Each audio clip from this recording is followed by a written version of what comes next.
you often do this all or nothing thing. It's very, very unpleasant. It's not a very nice thing to be thinking about. You're doubting yourself if they even like you.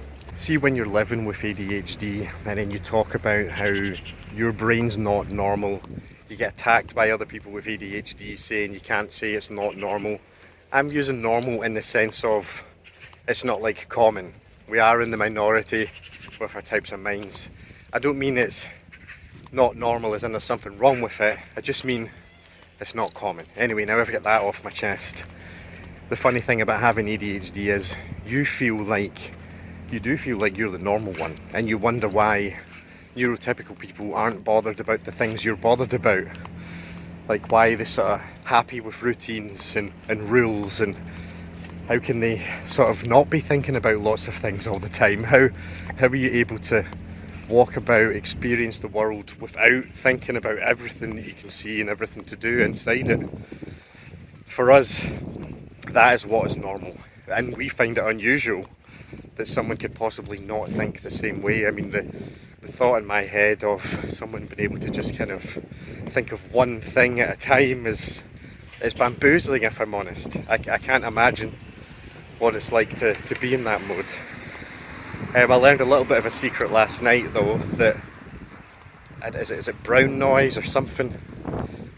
I'd forgotten to go to sleep 2 nights ago without my fan on, and now I've learned that having it on next to me helps me sleep. And I think there's some science behind this. I'm going to research it a bit more. People with ADHD can sleep better if they have some sort of noise. A lot of a dog's experience when going out a walk is just trying to constantly look for anywhere to do the toilet or sniff. It's like right and then left and then right and then left. So often if you're going from A to B, it's not the most relaxing walk in the world if you've got a dog that wants to piss everywhere. So living with ADHD, I want to paint a bit of a picture here. We're going to go into some of the darker, more intense thoughts I have for some very, very normal things. But if you imagine someone with ADHD, maybe yourself, but definitely for me, if you imagine throughout your whole life, you've slowly been maybe criticised for absolutely everything at one point. So it could be like really, really stupid, tedious things. But when you have ADHD, you remember all of these all the time. You remember all the times you've been rejected, you remember all the excuses people have made, and you remember everything that anyone's ever said to you in a critical manner. And this sort of affects your behaviour when you get older because you notice trends and patterns. And then sometimes you can have really difficult periods where you've got so much self-doubt and you really question as to how people even feel or think about you. And at the moment, I'm going through this. So I'd mentioned 3-4 weeks ago, I'd met this girl down the beach and she had to go away on a family holiday, so I've not spoke to her for 3 weeks. And at the moment my mind's being so dark now that it's coming to us meeting again. And these are going to sound ridiculous, but maybe if you've got ADHD you will understand it. So she was getting the ferry back to the mainland yesterday, and in the morning one of the ferries wasn't on. Now this is very normal, but in my ADHD mind I start to think like, does she want to come back? Is she using this as an excuse to not come back? Has she realised she doesn't like me now, and now the ferry not being on is a sort of excuse to not come back and see me? And this is ridiculous that this is going on in your head, you know. It's very, very unpleasant. It's not a very nice thing to be thinking about. You're doubting yourself if they even like you. And then long story short, and look, the old me could probably bite to this, like, do you even want to see me? And then start questioning it, and then it causes problems because they're like, well, don't you believe me? But it's just because the ADHD mind can become so dark with this sort of rejection sensitivity that you start to assume you're being rejected. Anyway, this story ends fine. She gets the next ferry and she's back on the mainland. But then also within this, once she's on the ferry, she meets like a friend, a guy, and they're hanging out on the ferry, you know, and having a good time. And this is a good thing, you know. I said it's good for someone to keep you company on a 8-hour long ferry.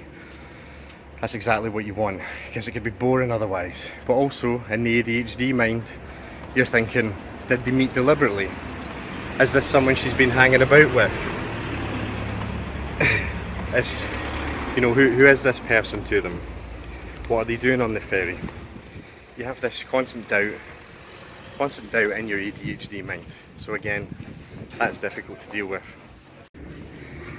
And then once your brain goes in this cycle with ADHD where you're thinking if someone's maybe trying to avoid you or put off seeing you, and then as you're documenting it, cars keep passing by you and your brain's all on overload. But when you get in this cycle of like, you doubt if someone's even into you anymore, you start to analyse everything, because look, it's happened. It's happened similarly with people in the past.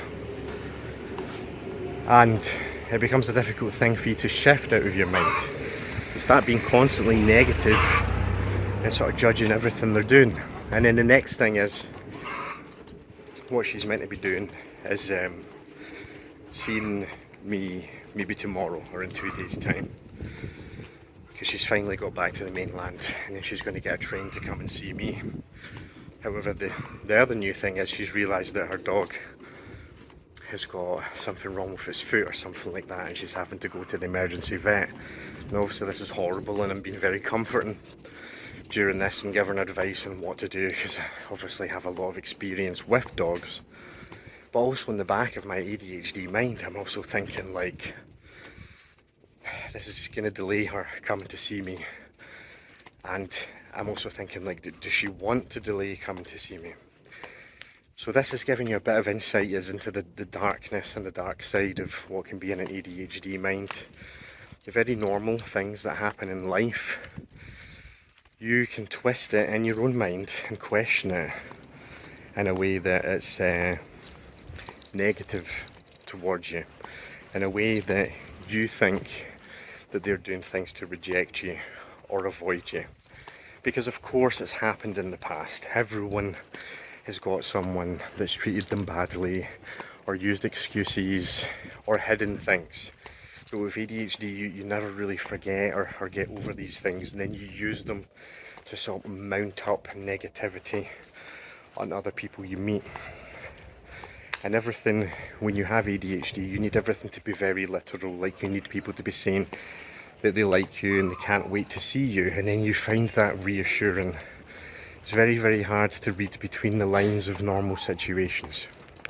So how do you get out of this like cycle? How do you get out of this? How do you navigate the sort of darkness in your mind, thinking that people are avoiding you, thinking of all the negativity? Well, I need to like actively behave, because it's like your rejection sensitivity with ADHD can become very, very all or nothing. If you sense that someone is maybe being a bit avoidant of you, or they're not quite into you in the same way, and you sort of maybe expect that they're going to cancel or change plans and you're going to take this badly, you often do this all or nothing thing, where you either like dive in to get like an emotional loving reaction out of them, so you go in hard and say that you really miss them and you need to see them, and then that can put them off. Or the other side is you act completely unbothered and you almost call it off yourself. You're almost like, you know what, I don't care, I'm busy, let's cancel the whole thing, see you later. What I've learned to do now is just let it float about, let it navigate. I don't need a definitive answer. I understand that my brain is overthinking everything, and I just sort of take a sit back and I just let them text it out. I respond to their messages. I go with what they're saying. So if they're saying something bad happened and they're delayed or something like that, I ask about the bad thing, I ask about the delay, and this sort of helps me navigate it in more a neurotypical way. And then slowly, after a few hours, my brain's adjusting and realizing that, you know, it's actually the truth, and I'm not going to overreact to anything. So it's all about patience and just taking it slow. And look, a bonus tip here is to go out and do something that you enjoy, that keeps you busy.